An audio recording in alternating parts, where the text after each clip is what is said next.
Loy. Loy, meron nga maganda yun, Oo. win to spin to win. Naku, hindi rin ako nananalo kay Pupo. Hindi, 1,000 lang naman ang hulog nun, 'di ako na yung maghuhulog tapos ay kung sinong mabunot sa inyo, puwede 2 tao kaya pa naman yun, 2 tao. Kaya nga lang Mag-ipon ka.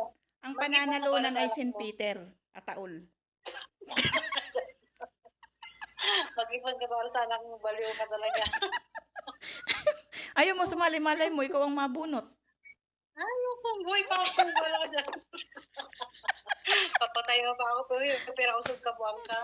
Hindi yun ang ibig sabihin nun. Ang ibig sabihin nun ay paghahanda. Walang ibig sabihin na mamatay ka na o gano'n, Ah, hindi. Para lang ba makatulong sa kapwa, 'di do'n na nating padaanin sa member ng Pupo, pinakikinabangan naman yun, eh. barangay. Sa barangay ka na lang pumunta. Sa barangay ka. Tatanungin ko yung Maraming ma nanghihingi sa barangay. tatanungin ko yung mga member natin kung gusto ng gayon mamaya. Sabihin ko ang pananalunan ay isang St. Peter.